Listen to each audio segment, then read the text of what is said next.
Yeah, I'm the one that tweeted that this feels like a big childhood hug. Oh my God, thank you. Yes, I think everyone back there is going to give you a hug for that tweet. I just had to tell you that.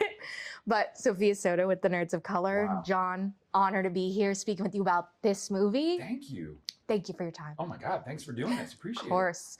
So I have to start off with a question regarding the genre, because I think that kids' films and family films, one of the most underrated genres ever. I think they can laugh and everything like that.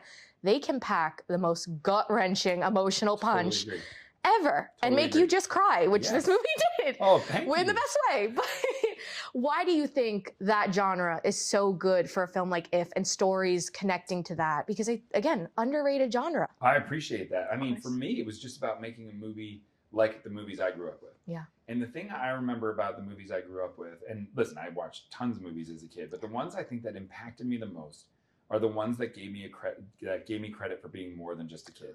Meaning that they assumed that I could handle thematically and emotionally things that were bigger than me, things that maybe my parents or my teachers thought might be too big to think about. You know what I mean?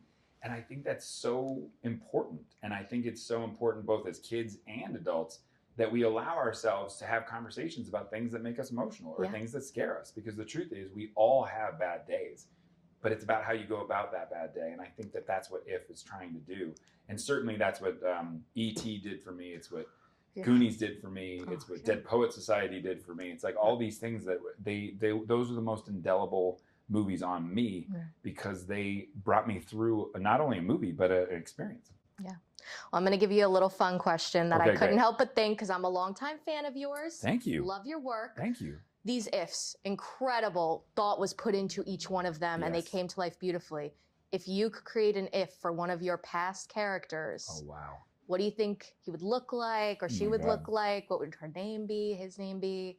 I mean, I feel like if Jim had an if when he was little, because I know that's where you're going, I think it would be a basketball, but instead of being orange, it would have orange fur. And it would have a headband, and it would probably have a Sixers jersey, probably. Perfect. Probably. I don't know what we got to do to have like a little drawing of that done. We will get that done immediately. I need that sent to me.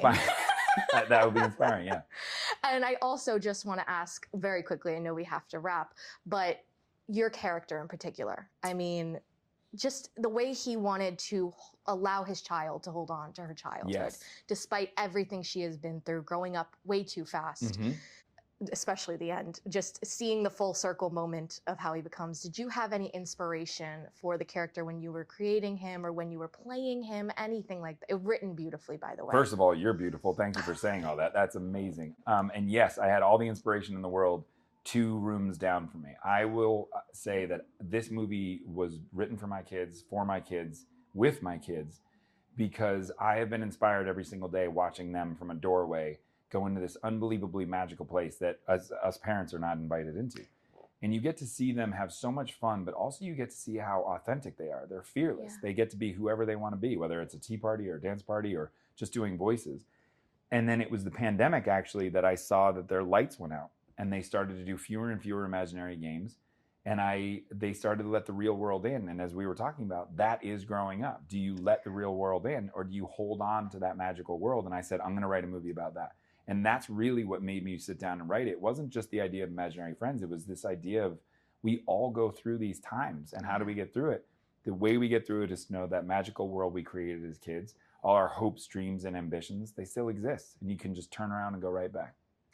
John, thank you so much again. Thank you very much. And you should be so proud. What a beautiful love letter to your kids. Thank you so much. Oh I'll be watching it with my family. Oh my gosh. Thank you so much. Thank Appreciate you so that. much. Great job. Thank you. It was nice to meet you. It was nice to meet you. Would you mind if we got a picture? Do it. You have to after that. Activist directors, comments in the lectures, fanboys, professional artists, and professors. Maybe a nerd who's just like you, talking about the things that you like too. So I invite you to the NOC in full